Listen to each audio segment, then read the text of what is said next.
Hello everyone.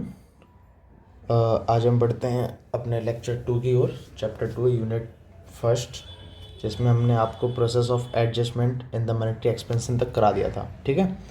और ये video दिन में बना रहा हूँ तो थोड़ा गाड़ी वगैरह की किसी व्हीकल की आवाज़ आए या कुछ भी तो उसको इग्नोर करके आगे बढ़ना, क्योंकि समय कम है, आपके पास भी हमारे पास भी। ठीक है। तो process of adjustment in the monetary expansion के बाद आज हम जानेंगे मॉनेटरी ट्रांसमिशन प्रोसेस और इफेक्ट्स ऑफ मॉनेटरी पॉलिसी। ठीक है। आज हम इन दोनों की बात करेंगे। ठीक है। मॉनेटरी ट्रांसमिशन प्रोसेस और इफेक्ट्स ऑफ मॉनेटरी पॉलिसी। इससे पहले ये आप रिवीजन कर लेना पहले, क्योंकि वीडियो भी लंबी नहीं करनी है और रिवीजन क्या एक साथ तो तुम देखते ही होगे, तो रिवीजन तुम्हें ज़रूरत ही नहीं पड़ती होगी। ठीक है। तो इन दोनों की बात करते हैं। पहले बात करते हैं मॉनेटरी ट्रांसमिशन प्रोसेस की। ठीक है। ये हमने सब करा दिया था। ठीक है। ध्यान होगा तुम लोगों को। Open market operation, process of adjustment in monetary expansion, LM curve, flat और स्टीप होगा तो क्या होगा, आज हमें यहाँ से कराना है। ठीक है। मैंने पहले लिख लिया ताकि टाइम सेव हो थोड़ा सा। Monetary transmission process. ठीक है। तो मॉनेटरी ट्रांसमिशन प्रोसेस में होता कुछ नहीं है, बस देखो बहुत सिंपल सी चीज़ है। Transmission process is a mechanism. क्या है? एक मैकेनिज्म है by which the changes in monetary policy influence aggregate demand and ultimately the income level. क्या कह रहा है? ये एक ऐसी प्रोसेस है या एक ऐसा मैकेनिज्म है जिसकी वजह से मॉनेटरी पॉलिसी की चेंज होने की वजह से, चेंजेस इन मॉनेटरी पॉलिसी की चेंज होने की वजह से एग्रीगेट डिमांड पे इन्फ्लुएंस पड़ेगा और अल्टीमेटली किस पे पड़ेगा? इनकम लेवल पे। तो बस इसी चीज़ को हम बोलते हैं मॉनेटरी ट्रांसमिशन प्रोसेस। ट्रांसमिशन से भी समझ सकते हो, ट्रांसमिशन है ट्रांसफ़र होना, ट्रांसफ़र। ठीक है। एक ऐसी प्रोसेस है जिसमें मॉनेटरी पॉलिसी के चेंज होने की वजह से उसका इन्फ्लुएंस एग्रीगेट डिमांड पे पड़ता और अल्टीमेटली अंत में इनकम लेवल पे। तो इसी चीज़ को हम बोलते हैं मॉनेटरी ट्रांसमिशन प्रोसेस। ठीक है। इसमें मैंने पहले लिख दिया स्टेप 1 में। देखो, जैसे सबसे पहले हमने मनी सप्लाई को चेंज किया। एग्जाम्पल ले लेता हूँ मैं, एक्सपेंशन मॉनेटरी पॉलिसी की। बताया था ना, एक्सपेंशन होता है एक मॉनेटरी, और क्या बोलते हैं, कॉन्ट्रैक्शन मॉनेटरी पॉलिसी होता है। ठीक है। तो एक्सपेंशन की बात करते हैं तो एक्सपेंशन में बढ़ाया जाता है, तो मॉनेटरी पॉलिसी को मैंने क्या बोलते हैं, मनी सप्लाई को बढ़ाने के लिए यूज़ किया। तो यहाँ लिखा है changes in the real money supply. मान लो रियल मनी सप्लाई बढ़ गई। एक होती है रियल, एक नॉमिनल। हम यहाँ रियल की बात कर रहे हैं। पहले वाले चैप्टर में मैं बता चुका हूँ रियल और नॉमिनल में क्या अंतर होता है। ठीक है। तो हम मनी सप्लाई की बात कर रहे हैं जो कि इंक्रीज कर दिए। अब इसकी वजह से क्या होगा? Adjustment in portfolio. ये हमने बताया था, इसी में आपको एडजस्टमेंट प्रोसेस में बताया था ना। तो पोर्टफोलियो होता है, लोग क्या करने लगता है, जो पब्लिक है, पब्लिक होल्डर है, वो पोर्टफोलियो एडजस्टमेंट करने लगता है। कैश की जगह जो मनी है कैश की फॉर्म में है, उसको असेट में चेंज करने लगता है। अब असेट में चेंज करेगा। ठीक है। असेट में चेंज करेगा तो उससे होगा क्या? प्राइसेस ऑफ असेट चेंज होंगी। यदि हम मनी की सप्लाई को बढ़ा रहे हैं तो लोग क्या करेंगे? खरीदेंगे और पोर्टफोलियो एडजस्ट करेंगे। ठीक है। तो उसकी वजह से असेट की प्राइस को बढ़ा देंगे। ठीक है। बढ़ जाएगी, क्योंकि असेट उतने ही है, खरीद ज़्यादा लोग रहे हैं, परचेज ज़्यादा लोग कर रहे हैं, तो प्राइसेस क्या होंगी? इंक्रीज़ हो जाएंगी। ठीक है। अब प्राइसेस इंक्रीज़ होंगी और इंटरेस्ट रेट कम होगा यदि हम मनी सप्लाई को बढ़ाते। तो एक बात हमेशा के लिए याद कर लो, यदि मनी सप्लाई बढ़ेगी तो इंटरेस्ट रेट हमेशा कम होगा, और मनी सप्लाई यदि कम होगा तो इंटरेस्ट रेट बढ़ेगा। कहोगे ये कैसे आप कह रहे हो? तो आपने एल एम कर्व भी पढ़ा था, ये एल एम कर्व है। ठीक है। एल एम कर्व को, ये आई एस कर्व है, मैंने मान लिया। एल एम कर्व को आगे किया तो ये देखो, ये इंटरेस्ट रेट था, अब ये इंटरेस्ट रेट ही है। तो इससे याद रखना, एल एम कर्व बढ़ता किसकी वजह से? मनी सप्लाई की वजह से। तो मनी सप्लाई की वजह से एल एम कर्व यहाँ से क्या पहुँचा? यहाँ पहुँचा। ठीक है। सॉरी, ये तो आई एस है, सॉरी सॉरी सॉरी।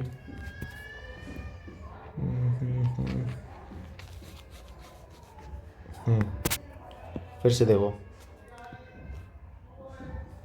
ये आई एस कर्व, ठीक है, ये एल एम कर्व, ठीक है, एल एम कर्व। अब क्या होगा? एल एम कर्व ये है। अब एल एम कर्व देखो, मनी सप्लाई को मैंने बढ़ाया तो एल एम कर्व इधर शिफ्ट हो जाएगा, राइटवर्ड शिफ्ट हुआ। अब राइटवर्ड शिफ्ट हुआ तो देखो, पहले इंटरेस्ट रेट ये था इंटरेस्ट रेट आई। ठीक है। अब इंटरेस्ट रेट बाद में जब एल एम कर्व शिफ्ट हो गया इधर साइड, तो एल एम कर्व की वजह से इंटरेस्ट रेट कितना हो गया? ये कम हो गया इंटरेस्ट रेट। ठीक है। इंटरेस्ट रेट कम हुआ है कब? जब मनी सप्लाई को मैंने बढ़ाया, मनी सप्लाई बढ़ी। ये देखो, मनी सप्लाई बढ़ने की वजह से क्या हुआ? L M curve rightward shift हो गया। ठीक है। हम जल्दी जल्दी बोल रहा हूँ थोड़ा। ठीक है। तो 2x पे देखोगे तो बहुत जल्दी हो जाएगा, तो ऐसा मत करना। ठीक है। एल एम कर्व को राइटवर्ड शिफ्ट किया हमने क्योंकि मनी सप्लाई बढ़ा। अब देखो, इंटरेस्ट रेट पहले कितना था? I1 मान लेते हैं इसको, तो ये I2। तो याद हमेशा रख लेना, मनी सप्लाई जब बढ़ेगा तो इंटरेस्ट रेट कम होगा, और मनी सप्लाई जब कम होगा, मनी सप्लाई को कम कर दोगे L M curve leftward shift होगा। तो वो इंटरेस्ट रेट ये था, अब ये हो जाएगा। तो तो ये बढ़ गया, तो मनी सप्लाई के कम करने से क्या होगा, इंटरेस्ट रेट बढ़ जाएगा। तो याद रखना, ठीक है। तो मनी सप्लाई को मैंने बढ़ाया था, तो इस वजह से प्राइसेस ऑफ असेट क्या हो जाएंगे, बढ़ जाएंगे, और इंटरेस्ट रेट कम हो जाएगा। देखो मनी सप्लाई, ये देखो बढ़ाया मैंने, तो इंटरेस्ट रेट क्या होगा, कम हो जाएगा, ठीक है। अब देखो इंटरेस्ट रेट जब कम होगा, इंटरेस्ट रेट कम होगा तो आप बताओ इन्वेस्टमेंट बढ़ जाएगी। बता चुका हूँ पिछले चैप्टर में, ये वाला कर्व बताया था, इसमें इधर इंटरेस्ट रेट और इधर इन्वेस्टमेंट, ये वाला होता है ना। जब इंटरेस्ट रेट इतना होगा तो इन्वेस्टमेंट इतनी, इंटरेस्ट रेट इतना तो इन्वेस्टमेंट इतनी बढ़ जाएगी। जब इंटरेस्ट रेट कम होगा तो इन्वेस्टमेंट क्या होगी, बढ़ जाएगी। तो ये लिखा चेंजेस इन एडी, मान लो एग्रीगेट डिमांड बढ़ जाएगा। अरे आप कहोगे इन्वेस्टमेंट से एडी पे कैसे पहुंच गए, तो एडी का फॉर्मूला भी बताया था, C+I+G, ठीक है ना। तो इन्वेस्टमेंट बढ़ेगा तो ओवरऑल क्या, एडी बढ़ जाएगी, तो एडी बढ़ गई, और यही मैकेनिज्म में लिखा है, इन्फ्लुएंस करेगा एडी को। यदि मॉनेटरी पॉलिसी एक्सपेंशन वाली है तो फिर ये वाला सीन होगा, कॉन्ट्रैक्शन होगा तो उसमें मनी सप्लाई कम होगी, ओवरऑल एडी भी कम हो जाएगा, क्योंकि इन्वेस्टमेंट कम हो जाएगा, इंटरेस्ट रेट बढ़ जाएगा। अभी हम जिसका एग्जांपल लेके उसी को लेके चलते हैं, ठीक है, कन्फ्यूज ना हो कोई इसलिए, ठीक है। तो एडी बढ़ जाएगा। अब एडी के बढ़ने से क्या होगा, इन्वेस्टमेंट बढ़ी, एडी बढ़ा, तो ओवरऑल इनकम बढ़ेगी, ऑब्वियसली सी बात है, समझ रहे हो ना। एडी बढ़ेगा तो मतलब सीधी सी बात है, इन्वेस्टमेंट बढ़ी, इन्वेस्टमेंट बढ़ेगी, ये भी तुम पिछले चैप्टर में बता चुका हूँ, तो इनकम लेवल भी क्या होगी, बढ़ जाएगी। तो ये एडजस्टमेंट यहाँ इसलिए लिखा है क्योंकि दोनों चीज़ हो सकती हैं, एक्सपेंशन मॉनेटरी पॉलिसी या कॉन्ट्रैक्शन मॉनेटरी पॉलिसी। ये हमने एग्जाम्पल लिया है एक्सपेंशन का, ठीक है। जब मनी सप्लाई कम होगी, अब देखो बेटा मनी सप्लाई कम होगी तो क्या होगा, प्राइसेस ऑफ असेट क्या हो जाएंगे, कम हो जाएंगे, इंटरेस्ट रेट बढ़ जाएगा, इंटरेस्ट रेट के बढ़ने से इन्वेस्टमेंट क्या हो जाएगी, इंटरेस्ट रेट के बढ़ने से क्या होगी, इन्वेस्टमेंट कम हो जाएगी, और इनकम लेवल भी कम हो जाएगा। आई बात समझ में। तो ये चीज़ें याद रखने की हैं, कर लेना। मॉनेटरी ट्रांसमिशन प्रोसेस समझ में आ गया होगा लिटरली। देखो वैसे भी मैं थोड़ा जल्दी कर रहा हूँ माना, लेकिन इसलिए कर रहा हूँ ताकि तुम्हें जल्दी हो जाए और सारा कवर करा सकूँ। मैं कोशिश करूँगा कि आपकी चारों यूनिट कंप्लीट हो जाए टाइम से पहले। वैसे भी काफ़ी कम टाइम बचा हुआ है, तो कोशिश करूँगा, मैं पूरा श्योर नहीं हूँ कहाँ करा पाऊँगा, ठीक है। तो मॉनेटरी ट्रांसमिशन प्रोसेस में इतनी सी बात क्लियर है अब, ठीक है। ये मैं डब्बे से बना दे रहा हूँ ताकि बाद में यदि नोट्स ये मैं जब टेलीग्राम पे डालूँ तो तुम्हें समझ में आ जाए क्या है, ठीक है। इसको बाद में साफ़ करूँ या जो भी है वो देख लेना, ठीक है। तो मॉनेटरी ट्रांसमिशन प्रोसेस के बाद अब हम आगे बढ़ते हैं, अब बात करते हैं इफ़ेक्ट्स ऑफ मॉनेटरी पॉलिसी। देखो मैंने यहाँ पे बताया था ना आपको मॉनेटरी ट्रांसमिशन प्रोसेस हो गया, ये एडजस्टमेंट हो गया, ओपन मार्केट ऑपरेशन हो गया। अब बात करेंगे हम 2.4 इफेक्ट्स ऑफ मॉनेटरी पॉलिसी, किसकी, इफेक्ट्स ऑफ मॉनेटरी पॉलिसी, ठीक है। तो इसमें हम पहले देखते हैं लिक्विडिटी ट्रैप और फिर क्लासिकल रेंज। अब बात करते हैं हम लिक्विडिटी ट्रैप की, ठीक है। देखो पहली बात इतनी सी समझो, लिक्विडिटी ट्रैप को समझने के लिए हमने पहले पिछले सेमेस्टर में लिक्विडिटी ट्रैप को पढ़ा है। मनी डिमांड के अंदर हमने लिक्विडिटी ट्रैप को, बॉन्ड्स को, इन सब को पढ़ा था। फिर भी हम थोड़ा सा क्लियर करते हैं, इसलिए हमने पहले कर्व भी बना लिया इसका, ग्राफ डायग्राम, ताकि आपको समझ में आ जाए, ठीक है। लिक्विडिटी ट्रैप क्या है, मान लो ये कर्व है, ये वाला, ये मनी डिमांड का कर्व है, ठीक है। इधर रेट ऑफ इंटरेस्ट है, रेट ऑफ इंटरेस्ट, ठीक है, रेट ऑफ इंटरेस्ट, और इधर है आपकी मनी सप्लाई, मनी सप्लाई। अभी मैं ये लिक्विडिटी ट्रैप को थोड़ा समझा रहा हूँ, ठीक है, क्योंकि लिक्विडिटी ट्रैप कैसे अफेक्ट करेगी मॉनेटरी पॉलिसी को, ये देखना है मुझे, ठीक है। तो देखो अब मनी सप्लाई को हमने इधर लिखा है, इधर रेट ऑफ इंटरेस्ट को। अब यहाँ से ये देखो रेट ऑफ इंटरेस्ट गिरा, पहले इतना था, मनी सप्लाई इतनी थी। अब जैसे जैसे मॉनेटरी पॉलिसी की वजह से मनी सप्लाई बढ़ती जाएगी, रेट ऑफ इंटरेस्ट गिरता जाएगा। ये रिलेशन मैंने अभी बताया भी था आपको, ये रहा, ठीक है। ये देखो ये बताया मैंने। अब ज़्यादा गंदा नहीं करूँगा वरना नोट्स में फिर बहुत वाहियात सा लगेगा ये सब, ठीक है। थोड़ा साफ़ ही रखते हैं, ज़्यादा बेहतर रहेगा। चलिए मैं बाद में कर दूंगा, रहने दो, ठीक है। अब देखो मॉनेटरी जैसे जैसे सप्लाई बढ़ाओगे आप, ये इंटरेस्ट रेट कम होता जा रहा है, ठीक है। अब मनी सप्लाई यहाँ पहुँचेगी तो इंटरेस्ट रेट यहाँ आ जाएगा, ठीक है, जब मनी सप्लाई यहाँ होगी, ठीक है। ऐसे कम होता जा रहा है। एक सिचुएशन ऐसी आएगी बेटा जब रेट ऑफ इंटरेस्ट आई से डिनोट कर रहा हूँ मैं, ठीक है, आर से नहीं है, क्योंकि जब तुमने लिक्विडिटी ट्रैप पढ़ा होगा तो आर से पढ़ा होगा, R0 R1, यहाँ आई, क्योंकि शुरू से आई लेके चल रहे हैं तो आई लेके चल रहे हैं, ठीक है। रेट ऑफ इंटरेस्ट I0 एक ऐसी सिचुएशन है बेटा जिस जगह मनी सप्लाई चाहे तुम बढ़ाओ, MS1 रखो, MS0 रखो, चाहे MS2 रखो, मनी सप्लाई को बढ़ाओ या घटाओ, ये एक ऐसा ट्रैप आ जाएगा, ट्रैप कहते हैं इसको, देखो नाम ही है लिक्विडिटी ट्रैप। ट्रैप का मतलब जाल, फंस जाना, लिक्विडिटी के जाल में फंस जाना। लिक्विडिटी का मतलब पता है ना, जो जितना ज़्यादा कैश की फॉर्म में है मनी हमारी, वो उतनी ज़्यादा लिक्विड है, ठीक है। तो लिक्विडिटी ये एक ऐसी सिचुएशन है बेटा जिस समय क्या होगा, ट्रैप आ जाएगा जिसमें रेट ऑफ इंटरेस्ट मिनिमम, मतलब ये मान लो अप्रॉक्सीमेटली जीरो हो जाएगा। अब इससे कम और रेट ऑफ इंटरेस्ट हो ही नहीं सकता। एक ऐसी सिचुएशन है जिससे का रेट ऑफ इंटरेस्ट बहुत कम हो जाएगा। अब मनी सप्लाई इनफेक्टिव हो जाएगी। मनी सप्लाई को तुम बढ़ाओ चाहे घटाओ, ये इतना ही रहेगा। होता है क्या सिचुएशन, देखो आराम से समझो। इस समय सेविंग बढ़ जाती है, ठीक है। मनी सप्लाई बढ़ने से क्या होता है, लोग सेविंग बढ़ाते हैं। ये एक ऐसा ट्रैप है, जब ज़्यादा मनी सप्लाई बढ़ जाती है और रेट ऑफ इंटरेस्ट गिर जाता है तो सेविंग बहुत ज़्यादा हो जाती है, बल्कि हाई सेविंग, ठीक है, बहुत ज़्यादा सेविंग होने लगती है। इस समय आपकी हर एक चीज़ इनफेक्टिव हो जाती है। रेट ऑफ इंटरेस्ट जो, मतलब यदि मैं सीधा लिखूँ, रिजल्ट बना के लिख दे रहा हूँ यहाँ पे, ठीक है। रिजल्ट ये है कि जो मॉनेटरी पॉलिसी आपकी, मॉनेटरी पॉलिसी ये इनफेक्टिव हो जाएगी। क्या होगी, इनफेक्टिव हो जाएगी। ना तो ये रेट ऑफ इंटरेस्ट से रिलेशन रह पाएगा इसका, ना लेवल ऑफ इनकम पे, ठीक है। एक ऐसा ट्रैप है बेटा, सीधी सी बात समझो, ये एक ऐसा ट्रैप है। इस समय मॉनेटरी पॉलिसी पूरी तरीके से इनफेक्टिव हो जाएगी। क्या होगा, पूरी तरीके से इनफेक्टिव हो जाएगी। इसे क्या हुआ, चलो छोड़ो। हाँ, तो मॉनेटरी पॉलिसी क्या होगी, इनफेक्टिव हो जाएगी बिल्कुल। ना तो रेट ऑफ इंटरेस्ट को कम ज़्यादा कर पाएगी, मनी सप्लाई को बढ़ाते जाओ घटाते जाओ, कोई फ़र्क नहीं पड़ेगा। ये एक ऐसा ट्रैप है, यहाँ इंसान फंस जाता है। ना तो लेवल ऑफ इन्वेस्टमेंट को कम ज़्यादा कर पाओगे, ना लेवल ऑफ इनकम को, ठीक है। लेवल ऑफ इन्वेस्टमेंट भी लिख सकते हैं, लेवल ऑफ इन्वेस्टमेंट।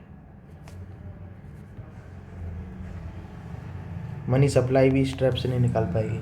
हालांकि कई जैसे कीन्स जो हैं हमारे मैक्रो इकोनॉमिक्स के फादर, उन्होंने कहा था यदि मनी सप्लाई को बढ़ाते जाएंगे तो एक समय आएगा इस ट्रैप से निकल जाएंगे, ठीक है। और भी क्योर हैं जो मैं बाद में बताऊंगा आपको क्या क्या क्योर हैं, ठीक है, ठीक है। इनफेक्टिव, सॉरी आई बना दी लगता है मैंने, वो ई बना दी।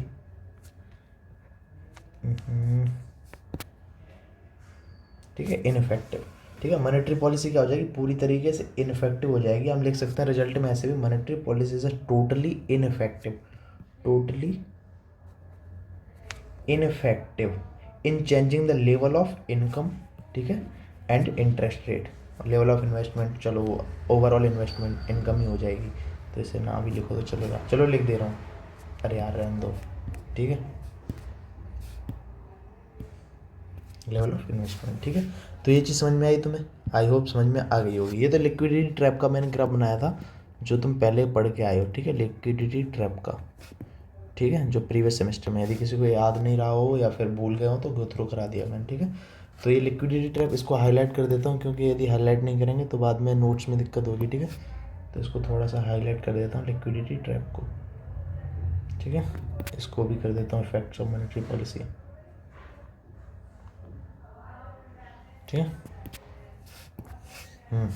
अब ये बात समझ में आ गई। अब इसमें देखो, ये इसका रियल ग्राफ है, ये इधर मत जाना भी, ये क्लासिकल रेंज है, बाद में बताऊंगा। जो अभी लिक्विडिटी ट्रैप है तो इधर रहना, ठीक है, इस चीज़ की हम बात करेंगे। तो ये तुम्हारा एल एम है, ब्लैक ले लेता हूँ, ये एल एम है, ये जो दो जा रहे हैं ना, ये एल एम है, मैं पेन नहीं चलाना चाहता इस पर, ठीक है। एल एम है, ये तुम्हारा आई एस कर्व है, आई एस वन लिख दे रहा हूँ, चलो आई एस लिख दे रहा हूँ सिर्फ, ठीक है। ये इक्विलिब्रियम है, यहाँ तुम्हारी इनकम होगी, ठीक है, और इधर तुम्हारा ये रेट ऑफ इंटरेस्ट होगा आई, ठीक है। तो ये एक ऐसी सिचुएशन हो जाएगी, एल एम कर्व बिल्कुल हॉरिजॉन्टल हो जाएगा, ठीक है, हॉरिजॉन्टल हो जाएगा।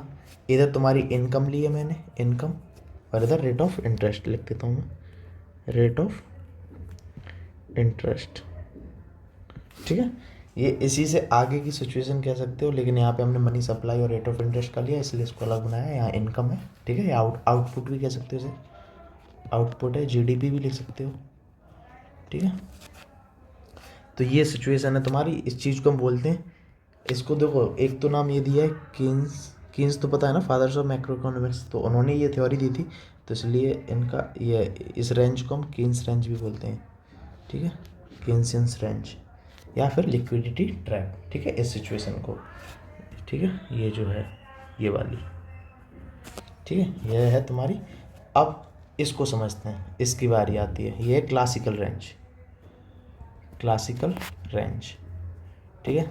जो दूसरा इफेक्ट्स ऑफ मॉनेटरी पॉलिसी में, इफेक्ट्स ऑफ मॉनेटरी पॉलिसी में मैंने कहते दो हैं, एक लिक्विडिटी ट्रैप और दूसरा क्लासिकल रेंज। अब हम इसकी बात करते हैं, पहले इसको हाईलाइट कर देता हूँ।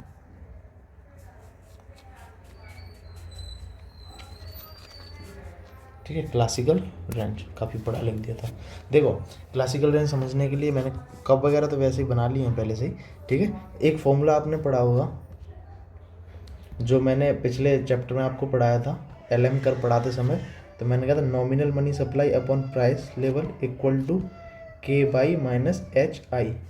इसमें मैंने बताया था बाई इनकम है, I इंटरेस्ट रेट है, और K और H भी बताया था। ये क्या थे, K क्या था, responsiveness of money demand to the rate of interest, ठीक है। लेकिन यहाँ पे क्या है, इनकम है तो to the rate of income, level of income, और इधर H क्या है, responsiveness of money demand to the rate of interest, इधर इनकम और इधर इंटरेस्ट, ठीक है। Money demand to the rate of interest और इधर money demand to the rate of level of income, ठीक है।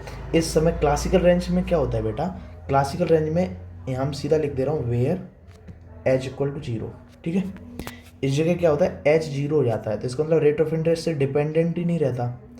जो तुम्हारा मनी क्या बोलते हैं इनकम है, वो इंडिपेंडेंट हो जाएगी या डिपेंड नहीं रहेगी, ठीक है। क्या होगा, डिपेंड नहीं रहेगी रेट ऑफ इंटरेस्ट पे, रेट ऑफ इंटरेस्ट, ठीक है। इसमें क्या होता है, H इक्वल टू 0 होता है, इसकी वजह से इनकम इंडिपेंडेंट हो जाती है या डिपेंड नहीं रहती रेट ऑफ इंटरेस्ट पे, तो सीधी सी बात है इनकम पे, ठीक है। तो पूरा जो मनी की सप्लाई है वो किस पे डिपेंड होगी, इनकम पे, पाई पे। तो और कुछ नहीं समझने के लिए इसमें, बस इतनी सी बात है। जैसे यहाँ पे क्या था, इस जगह इनफेक्टिव हो गया था, बिल्कुल इनफेक्टिव, ठीक है। लिक्विडिटी के टाइम क्या होगा, इनफेक्टिव हो जाएगी मॉनेटरी पॉलिसी आपकी, मॉनेटरी पॉलिसी।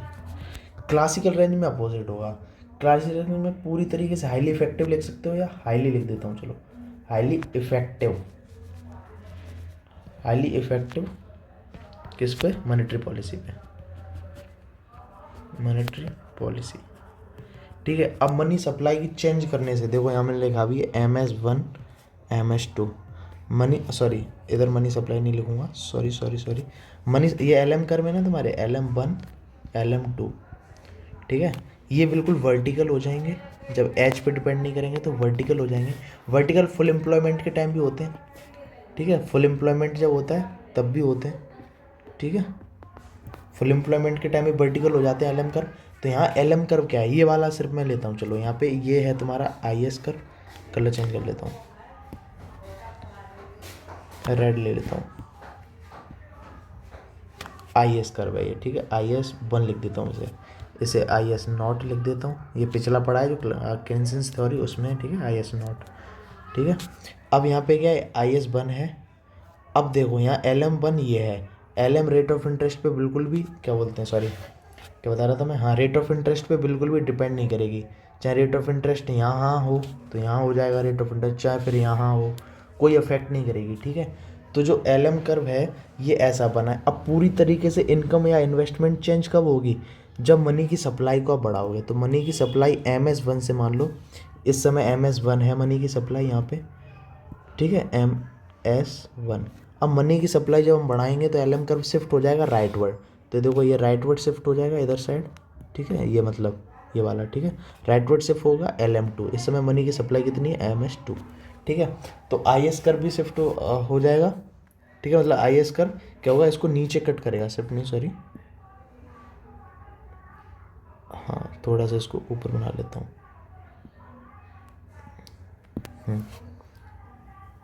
ठीक है। तो इसको अब कहाँ कट करेगा, IS कर्व यहाँ बन था, ठीक है, इसको यहाँ कट कर रहा था, यहाँ इक्विलिब्रियम बन रहा था। अब इक्विलिब्रियम कहाँ बनेगा, इस जगह बनेगा, ठीक है। तो इनकम जो है, नीचे इनकम लिख रहा हूँ मैं, यहाँ बाई लिख रहा हूँ, बाई 1 यहाँ बाई 2, ठीक है। तो इनकम यहाँ बाई 1 से बाई 2 हो गई, किसकी वजह से, मनी की सप्लाई के चेंज होने की वजह से या मॉनेटरी पॉलिसी की वजह से, तो सीधी सी बात यह है, मॉनेटरी पॉलिसी पूरी तरीके से यहाँ इफेक्टिव हो जाएगा। पूरी की पूरी जो इनकम चेंज होगी वो किसकी वजह से होगी, मॉनेटरी पॉलिसी के एक्सपेंशन की वजह से। ठीक है, रिजल्ट में यही बात लिखनी है सिर्फ। ठीक है, इसको ऐसे भी पूरा प्रॉपर लिखूँ तो यहाँ पे ऐसे लिख सकता हूँ कि मॉनेटरी पॉलिसी, MP लिख दे रहा हूँ। ठीक है, समझ जाना, monetary policy is most effective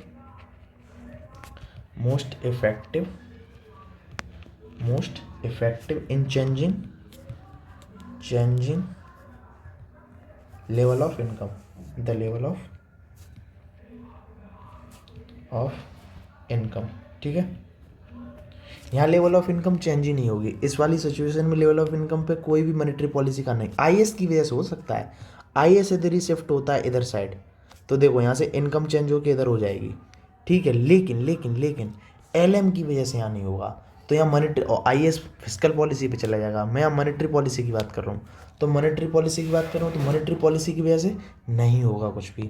अब यहाँ देखो, मॉनेटरी पॉलिसी की वजह से LM कर्व शिफ्ट हो जाएगा, यहाँ से यहाँ पहुँच जाएगा। ये लिक्विडिटी ट्रैप है, यहाँ LM कर्व भी कुछ नहीं कर पाएगा, मनी सप्लाई, इसीलिए इसी के ऊपर बनाया है मैंने। आई बात समझ में?